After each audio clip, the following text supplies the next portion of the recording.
Talfalava ia tamua lau Samoa Entertainment TV mai a pia. O le ato le afa sentuli po lima sfultau sanga talu na whaavai mai St. Teresa i le pea o se la sanga silio na taua. E pe o na sauno ia ile whiongal pālmi ile so fia me nao mimta afa. Ile sauninga whaaptoa na pāti patia i o fo i tau sanga i tele ua aulia ele a onga sangato telesia ile pea. O sina vainga maleso e tepa ilo na amitanga. O le lau mua sanga telesia na whawaina ili pea nei ele te maita i saa missionary o Matalena Vito. O le itua inga o Maria i Nazareta i Samoa.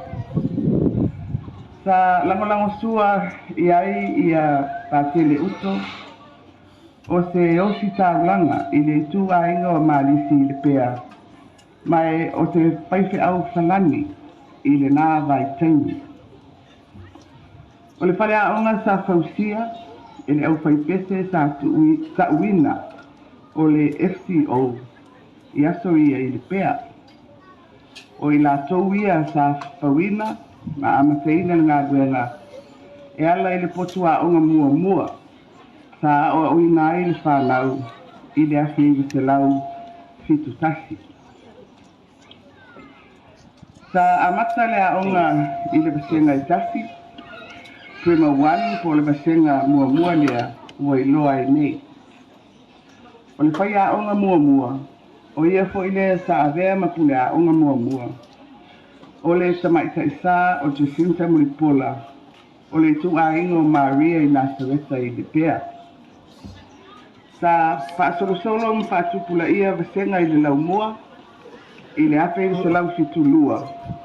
Ina ua whaupopo le basenga lua, po le prima tu, ma whaatupula ia i lava te ia o mai i le nei vai tau. Ua oto atu nisi o vaenga nei, e toi whatepa i le amatanga o le nei lau mua. Ma mawhau ai le malanga fisa, sa ina e tua ama le aufenga duenga le atua. I le vaai mamau mo se tupulanga a o ina. Na manuia tau mawhainga le ofisa fuimu, ele ngata o le vaenga le mlai vaalele e whaapea foi, ma le aufhainga le ngatu ia pia i le titina ina vavelea, o le malaia na a fiaito ngā vau le tu i sifo le mlai vaalele i whale o lona nafi.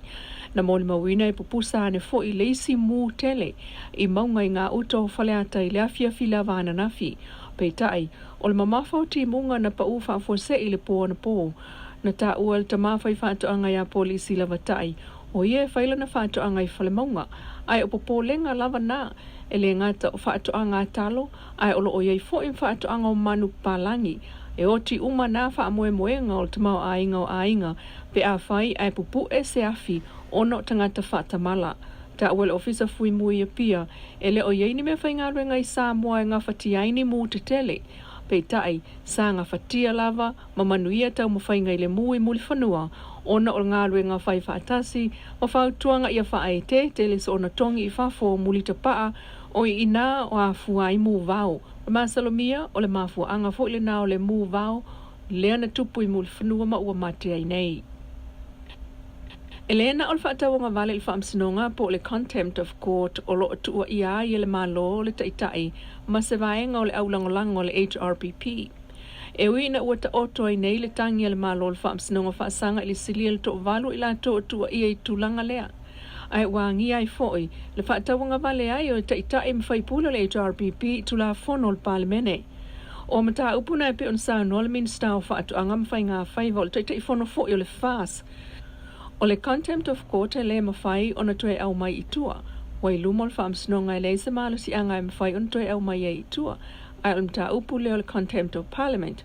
Po le whaatawanga vale i parlimene. O le aso lua ma le aso lulu.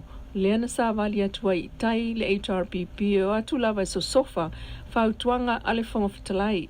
O le leo sta ia le nao whautuanga le whangawhitalai. Pei tai.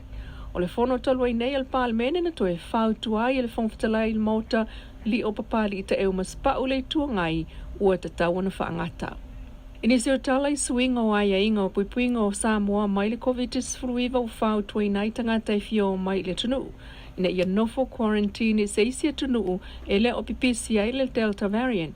Ma ia mauti noa ele o a afia e se siama COVID il suenga a o lumana ile sau i Samoa. Ulata maile vai tau a Sofia Fia pe ta ia iai whana wa onga o oi fiti pe a whai e fofua e o maile tu ua wa onga ia Novema. Aba e seima te se mai no fuwava ai aina na ta waltina wa onga lo na loi fiti ua silia i lava o na no fuai pela na ta mai o. Awa e toea ea onga ia Februari o le tausanga fau. O nisi o vaenga o tutunga o polo inga o le COVID to e wha fo il tangata e solia tu la fono. I wha maumaunga ale ni ia ko po le vaenga o ngafa mal pui pui o whalawlawe tupu wha fua sei. Ai o le tuwinga o le COVID ua angia mai ai. Ua awhale a wha i o tangata Samoa e anga waa o na whaia tui pui pui i tui ta ilua. O le isi afa o yele wha moe moe ma whai o na wha o ngā uma iai tui o lo o tutoe a o le umale o ngā. I le wha unga o le masina o Novema. E ese mai le totele le ua uma tui ta ilua. Ma le vaenga o lo wha atali le taimi e whai o lātou tui lona lua. Ai o lo o iai lewa fo i le vaenga o lo o lātou te ena le whaia o ni o lātou tui. Ele o iai se wha malo si anga wha atu la fono mai le malo e tui iai tangata ele o talitonu le tuinga o tamu whai nei peitai. O lo o iai wha maunga o le loto iai mai tangata ua uma o na whai o lātou tui. E ala lea i le saini lima. E se tala tamaili ofiso foi numero wha mau le malo mo le masina o Setema. Lua whelua tasi. I tupe maua mai grants po o tausanga wha al tupe lua tasi. Na o atua se lau fasul valu miliona tala. Tolu tasi tesimal wha miliona tala ua wha ITTI. Wha atusa le tausanga wha al tupe lua o tasi va lua o. O grantia sama wa mai malo i fafo ma whaala po tonga whaalawao malo. Sa wha atupe ngā ruenga whai le malo i pui ngā le COVID peitai. I tupe whaasosoa le malo le tusanga wha al tupe lua tasi. No o tua le fitu se lau 5 miliona tala. Tusa ma le fitu se fulu tesi miliona tala ua silia tuai i tupe whaasosoa le tusanga wha al tupe i lumatu. Lua fe suluiva ma lua fe lusfulu. O le vai o Sene, lena pasi ai tupe whaasosoa, iwa se lau miliona tala, mo le lua fe lua tasi, lua fe lua. Lau Samoa Entertainment TV mai a pia mana tamua i le nei fo i tula.